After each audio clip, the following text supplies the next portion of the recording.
Hi everyone, a tub of Asda's high-strength chewable multivitamins here with rhyme signatures, the nerdiest music review this side of being very tired after a city break to York and struggling to come up with anything funny for this part and have resorted to looking at things that are around my desk. And today we're going to be doing a review of the new Svalbard album, The Weight of the Mask.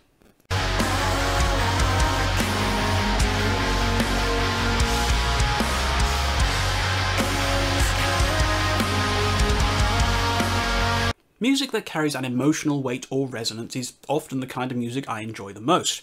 And this can be music that is joyful, angry, introspective, nostalgic, take your pick of any number of moods or feelings. If the music is weighted towards it, then chances are I'm gonna pick up on the vibe and run with it over the course of the album. In this respect, UK-based post-hardcore act Svalbard are hard to beat. A few years ago I had my first exposure to them with When I Die Will I Get Better, and in spite of all the buzz I'd heard, in spite of all the signs and warnings that this album was going to be an emotional gut punch of all too real, I still didn't adequately prepare myself for just how emotionally affecting the experience of listening to that album was going to be for me. Now, I still have difficulty pressing play on that record, and that's nothing to do with not enjoying it, because quite frankly it's phenomenal.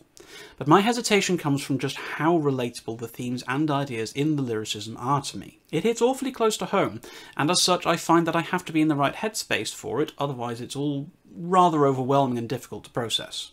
So, enter their new album, The Weight of the Mask, and now with my familiarity with the band, surely this will make things easier, right?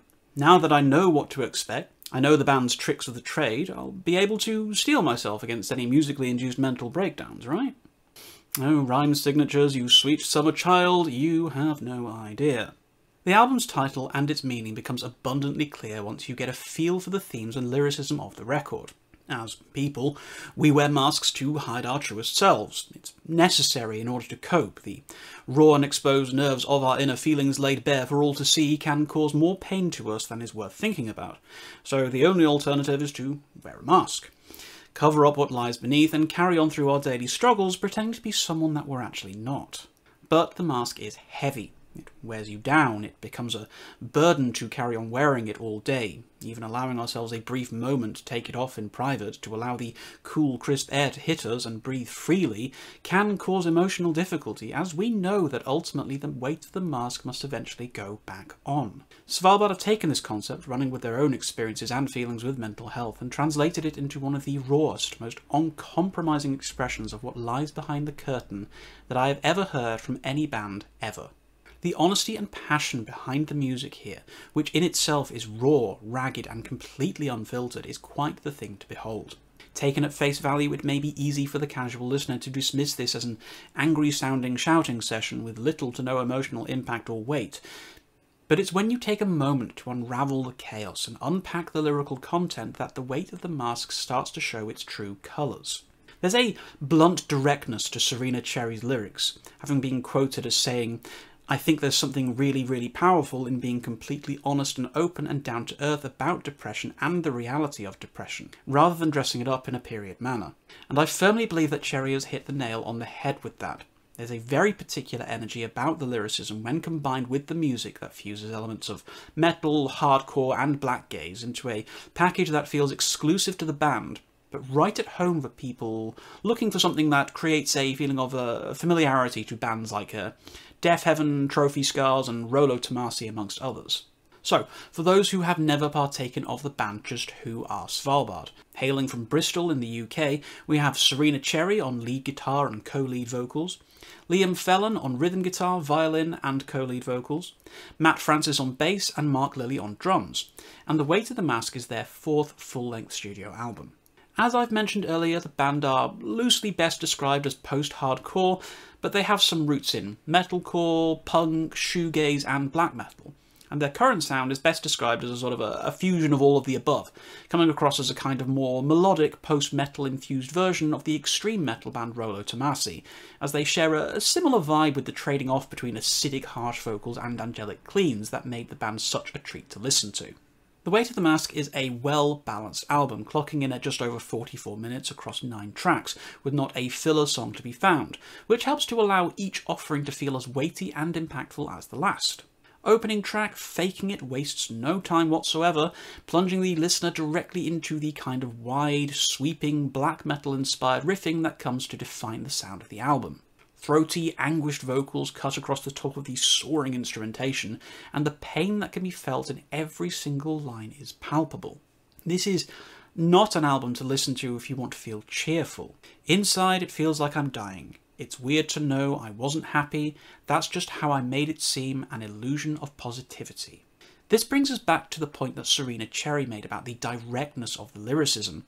It is kind of like being battered about the head with a blunt object. There's no room for subtlety here. The message behind each song is clear as day. But it's how impassioned that these lyrics are delivered is what makes this album so emotionally affecting. It is altogether far too relatable at times, as I can honestly see a lot of myself in the lyrics on this album, especially when I think back to the course of CBT that I went through around March of this year, where a lot of the themes and moods touched on in the album directly related to my own experiences and thoughts. Second track, Eternal Spirits, speaks more towards those we've lost and how their legacy and impact can still be felt after their passing. And we're treated to the first taste of Serena Cherry's siren-like clean vocals, accenting perfectly against the anguished pain of the ever-present screams. The massive wall of sound of the guitars, drums and bass, with the haunting chants in the background and the venomous barking of dust to dust, all makes for a song that is brutal and bitter in its message, but manages to capture a kind of blackened beauty all at the same time. Third track, Defiance, continues further down the post-metal influences, feeling a lot like Death Heaven mixed in with Rollo Tomasi, as tremolo-picked sweeping guitars rule the roost and the lyrics start to take on a more hopeful, defiant tone. Try to kill my drive, but I'm fighting. Try to hold me down, but I'm rising. Try to tell me I can't do this, but I'm trying. I'm fighting, I'm rising, I am defying. It's the words of someone who's taken so much against them, but they always do their best to keep on going, in spite of a world that's trying to take everything from them. It's the kind of raw, open honesty that defines this album, and it's hard not to get caught up in the furious stoicness of it all. It's the first ray of hope in an album that often threatens to overwhelm you with bleak emotions. Fourth track, November, is one of my personal favourites, giving the listener a much-needed break from the ferocity of the first three tracks, taking on a much more ballad-like approach with much gentler guitars, far fewer growled vocals, and a far more delicate and intimate clean delivery. November is a track that has the feeling of someone resisting against the mire of negative mental energy, doing everything that they can to push back against the bad thoughts and emerge from the other side stronger and more in control than they ever were before. This is really felt in the musicality as the track progresses, key changing into a much more positive and uplifting mood. Lights Out is another strong track with some of the best, catchiest riffing on the whole record in my opinion, showcasing that Svalbard really do know how to write a catchy hook and an engaging melody. Now I won't pretend otherwise, but fatigue does start to set in a little bit around this point on the album though, feeling like while the one note that the record sounds out with is a very good note, I do feel a little exhausted at this point. Yes, whilst there's some good moments of levity to be found in almost every song, it does feel a little formulaic at times. Big powerful intro, furious guitar work, piercing yells, which are then countered by angelic cleans, and repeat until the album finishes. That's honestly my chief criticism with The Weight of the Mask. And as much as I have been enjoying this record, and as cathartic and relatable as I found the lyricism, I can't escape the fact that I generally prefer a bit more musical variety in an album. But in truth, this is mostly down to my normal tastes falling in more with the progressive landscape, with this kind of post-hardcore stuff being very much the occasional dip for me rather than the sort of thing I would digest on the regular. How to Swim Down, though, is a wonderful break in the action, serving as a very necessary palate cleanser and comes at the perfect point in the album to help break things up a little and reduce that fatigue I was speaking of earlier. It's a huge, epic, soaring track that focuses primarily on the ethereal side of the band's music, showcasing the instrumental chops of everyone involved rather excellently, and allowing Serena Cherry to take centre stage with some of the most breathtaking vocal runs I've heard this year. It's definitely a favourite song, and probably the one I've returned to the most when listening to parts of the album in isolation. The final run of Be My Tomb, Pillar in the Sand, and To Wilt Beneath the Weight is very much back to business as usual for Svalbard. And sure, none of these tracks are likely to bring any surprises to anything you've heard earlier in the album. But it's still all remarkably well put together and still manages to get me quite emotional, especially when I stop to really listen and appreciate the weight and impact of the lyricism on offer.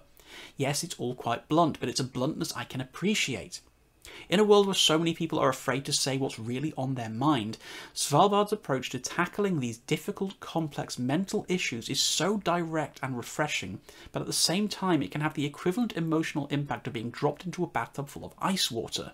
There were numerous occasions where the lyrics gave me a big oof and demanded that I take a few minutes to reflect on just how familiar they felt to a lot of the more challenging parts of my life in recent years.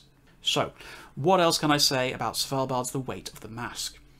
If you've not yet had the pleasure of this quartet's output, then I can thoroughly recommend this album as a starting off point.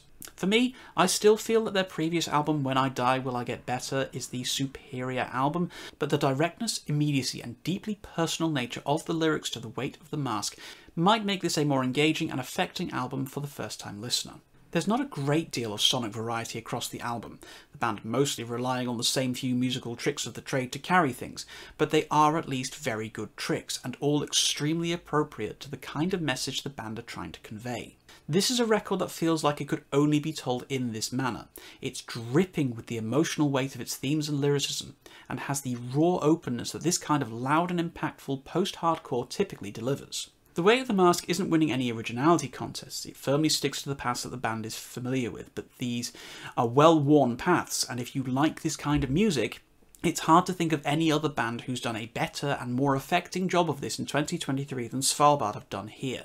Recommendation is to grab a digital copy of this one, guys, but make sure that you do read along to the lyrics as you take a listen, as it really does enhance the emotional impact of the album when you can understand the context of it all. This is, of course, guys, just my opinion, so if you have listened to this record before, please tell me what you thought of it in the comments below. If you did like this video, please do share it around with anyone else you think would possibly enjoy it, and please do consider subscribing to the channel for more content. My link tree will be left down below, where you will find all the places to find me on social media, as well as a link to my Ko-fi page if you're feeling particularly generous and want to help support the growth of the channel. Until next time, guys, as always, keep your rhyme signatures extremely odd.